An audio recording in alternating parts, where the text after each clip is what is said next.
오늘부터 로마서를 공부하려고 합니다. 성경에 보면 로마서라는 빨간색으로 된 성경책이 있는데 이 성경책은 좀 어렵습니다. 어렵고요, 복잡하고요. 편지인데 무슨 말을 쓰는 건지 잘 모를 것 같아요. 그런데 오늘 저는 여러분들에게 이 로마서를 정말 엄청 쉽고 그리고 여러분들 삶에 적용하는 말씀으로 하나하나 풀어서 설명해 주려고 하니까 우리 로마서를 듣는 동안에 마음을 열고 귀를 열고 눈을 열어서 목사님 잘 따라와 줬으면 좋겠습니다. 저는 보통 일주일에 2편에서 3편 정도의 다른 목사님들의 설교를 듣습니다. 다른 목사님들 설교를 들으면서 저분은 어떻게 설교를 하지? 이 성경을 저분은 어떻게 해서 가르치지? 이게 너무 궁금하기 때문이에요. 왜 궁금할까요? 저는 설교가 너무 잘하고 싶어요. 설교를 너무 잘하고 싶고요. 제 분야에서는요, 다른 누군가에게 뒤처지고 싶지 않아요. 여러분도 그런 거 있지 않아요? 이 분야만큼은, 이것만큼은, 이 과목만큼은 내가 누군가에게 뒤처지고 싶지 않다. 이 게임만큼은 내가 다른 사람한테 뒤처지고 싶지 않다. 이런 마음 있잖아요. 목사님도 설교가 그래요. 그렇기 때문에 설교는 저의 자존심이에요. 저의 자랑이에요. 저는 이것보다 더 잘하고 싶어요. 사실 세상에서 가장 잘하고 싶기도 해요. 그런데 이번 주에 설교를 한 편 듣는데 한 목사님이 정말 인사이트 주는, 그러니까 통찰과 식견을 주는 한 문장을 말해주는데 이게 제 심장을 찔렀어요. 그 문장은 이겁니다. 이 목사님이 마트를 갔대요. 마트를 갔는데 이렇게 써 있는 거예요. 맡기시지 않으면 책임져 주지 않습니다. 어디에 붙어 있어요? 마트 사물함에 붙어 있습니다. 마트 사물함에 보면 꼭 500원을 넣어야 돼요. 500원이라는 맡김이 있어야, 내 걸 맡겨야 거기서 책임져 준다라고 그 마트에 써 있어요. 맞아요. 우리가 하나님께요, 우리의 인생을 맡기지 않으면요, 그분은 우리의 인생을 책임져 주시지 않아요. 거꾸로요. 우리가 하나님께 우리의 인생을 맡기는 순간, 우리의 모든 짐을 맡기는 순간 그분은 어떻게 해요? 우리의 인생을 책임져 주신다고 성경 전체에 대해서 우리에게 약속하시죠. 지난주 우리는 무엇을 들었죠? 수고하고 무거운 짐진 자들에게라는 설교 말씀을 들었습니다. 수고하고 무거운 짐진 자들을 예수님에게 초대하고 있다라는 예수님의 음성을 우리는 들었어요. 그분을 사랑하고요, 자신의 인생을 맡기는 사람들에게요, 쉼을 주신다고 약속하셨죠.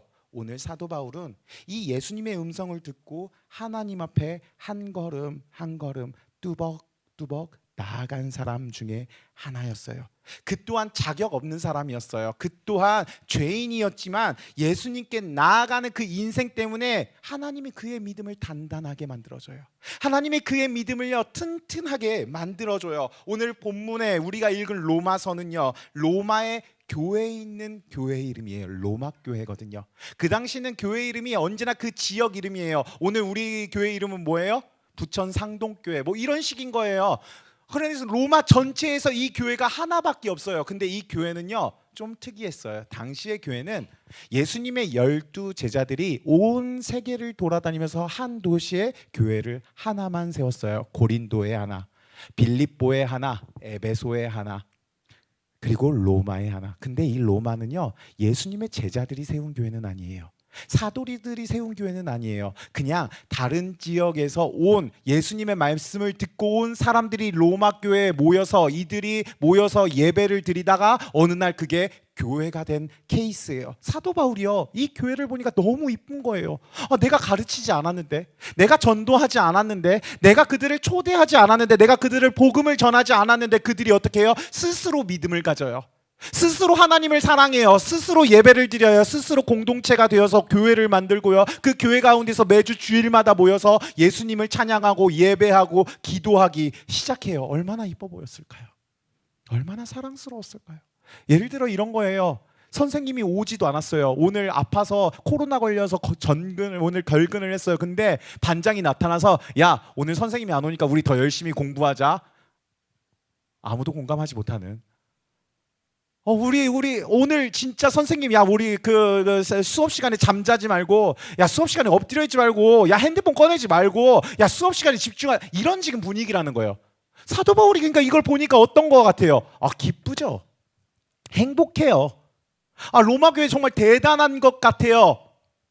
이들을 너무 사랑해서 쓴 편지가 무슨 편지예요? 로마서예요.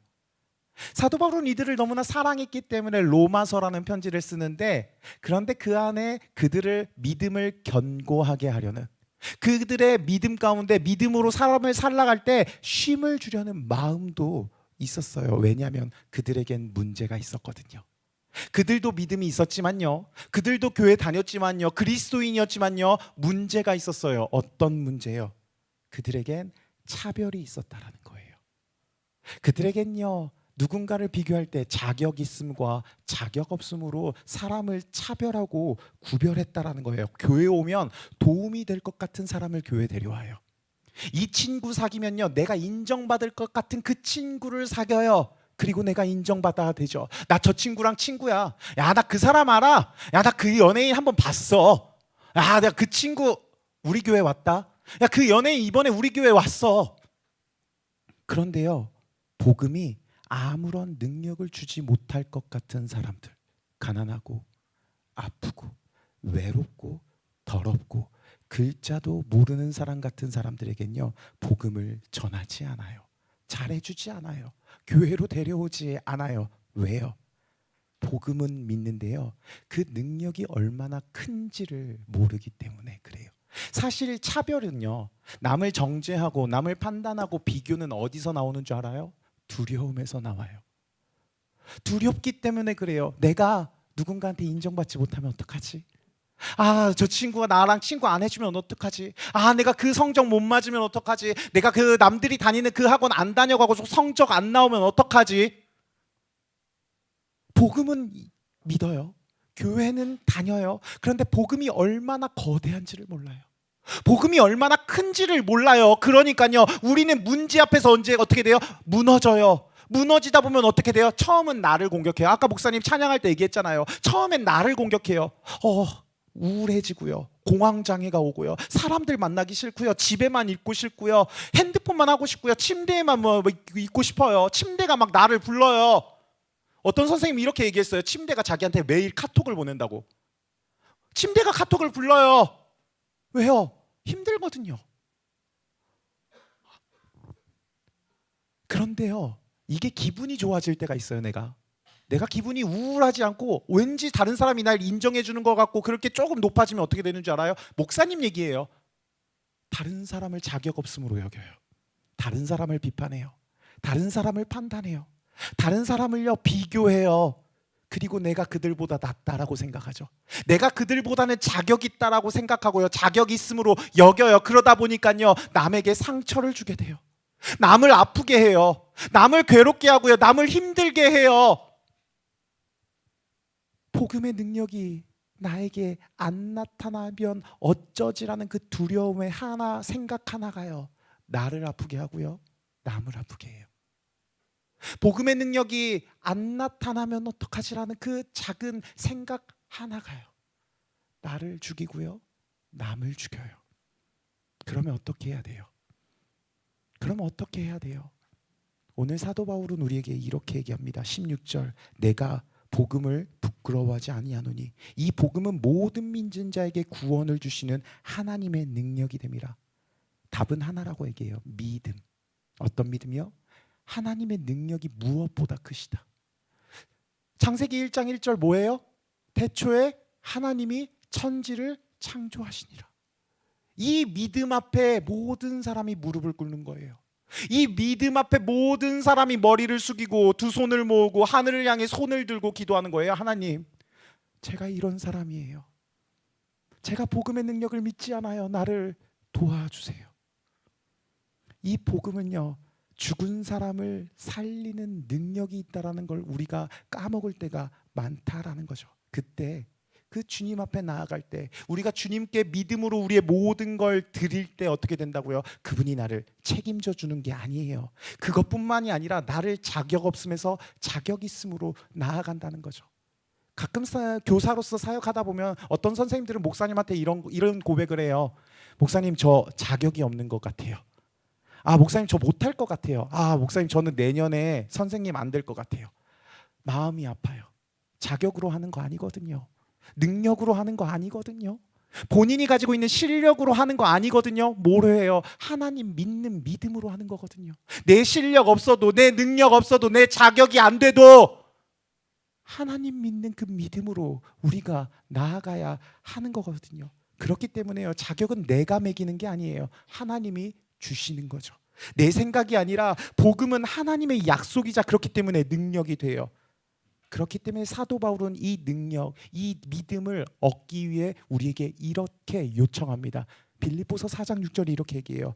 아무것도 염려하지 말고 다만 모든 일에 기도와 간구로 너희 구할 것을 감사함으로 하나님께 아뢰라. 뭐 하라고요? 아뢰라. 기도해라. 다만 염려하지 말고, 아무것도 염려하지 말고 너의 모든 마음을 하나님 앞에 나아가 기도해라. 그것이 맡기는 것이다. 맡기면 책임져 주신다며요. 맡겨봤어요? 맡겼어요? 예배 나와서 정말 간절히 기도해 봤나요? 네, 여러분은 기도하는 거 제가 봤어요. 여러분은 정말 간절히 기도하고 있는 거 저도 알아요. 그러면요, 이제 믿음이 필요해요. 어떤 믿음이요? 여러분이 그 기도한 대로 여러분을 하나님께서 인도해 주시고 보호해 주시고 사랑해 주신다는 그 믿음이 여러분에게 있으면 어떻게 돼요? 하나님이 여러분의 인생을 책임져 주세요. 자격 없으며 아무것도 아니에요. 죄인이요, 하나님이 여러분을 의인으로 만들어 주실 거예요. 하나님이 여러분을요 사랑하시기 때문에요. 그렇기 때문에 우린 뭐 해야 돼요? 기도해야죠. 예배해야죠. 찬양해야죠. 수련회 때 받았던 그 모든 은혜 어디 갔나요? 수련회 때 그렇게 울며 부르짖으며 기도했던 그 모든 기억들 어디 갔나요? 그건 이제 끝났어요, 여러분. 그건 그거예요. 이제 우리는 오늘의 믿음을 가져야 돼요. 우린 내일의 믿음을 가져야 돼요. 그래야 오늘을 살아갈 수 있어요. 그래야 오늘도 자격 없음이라는 그 거대한 문제 앞에 내가 쓰러지지 않고 정면 돌파할 수 있는 힘을 가지고 하나님 앞에 나아갈 수가 있어요. 그때요, 여러분이 그 믿음을 가지고 하나님 앞에 나아갈 때요, 하나님이 오히려 여러분의 믿음을 단단하게 만들어 줄 겁니다. 여러분이 하나님 앞에 여러분의 그 믿음을 가지고 맡길 때 사도 바울에게 그러셨던 것처럼 하나님은 여러분의 믿음을 튼튼하게 만들어 주실 거예요. 그리고요, 여러분의 가족, 여러분의 이웃, 여러분의 친구를 교회로 이끌 수 있도록 하나님이 도우실 것입니다. 사랑하는 중등부 학생들과 우리 선생님 여러분, 맡기면 하나님이 책임져 주십니다. 내 계획보다 더 빈틈없는 길이 나타날 거예요. 우리 같이 한번 따라해 볼까요? 목사님이 맡기면 여러분이 책임져 주신다라고 한번 고백해 볼게요. 여러분, 맡기면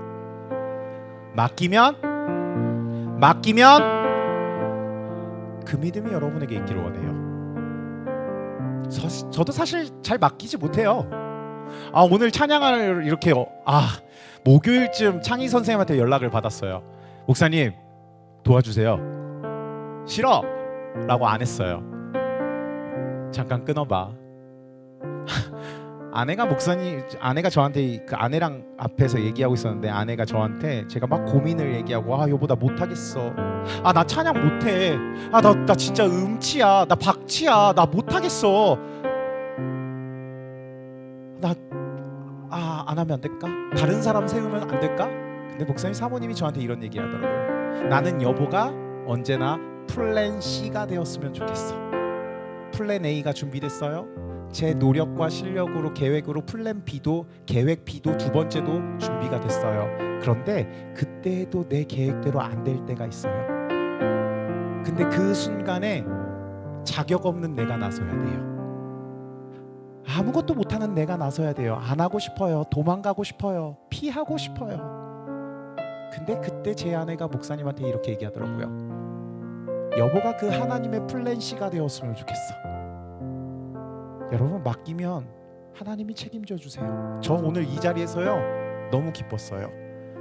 찬양을 잘하고 못하고는 떠나서요.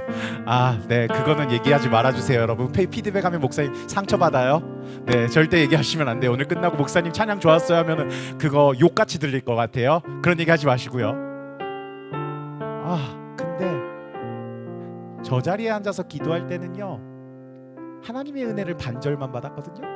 근데 근데 오늘 이 자리에서 찬양하면서 여러분들의 눈을 바라보고 여러분의 몸짓을 바라보고 우리 싱어팀을 바라보고 우리 율동팀을 바라보니까요, 하나님이 여기 계시더라고요. 자격 없음 중요하지 않아요. 여러분이 서 있는 곳이 하나님이 서 계신 곳이에요. 여러분이 공부하는 그곳이요, 하나님이 여러분을 바라보고 있는 곳이에요. 여러분이 쉬고 있는 그 집에요, 하나님이 계세요.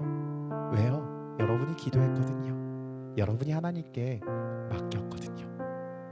저는 오늘 여러분이 평생의 인생 가운데 기도하며 살아가기를 원합니다. 예배하며 살아가기를 원해요. 그리고 찬양하며 살아가기를 원합니다. 우리 함께 찬양할까요? 우리 일어나서 우리 하나님 앞에 찬양하겠습니다.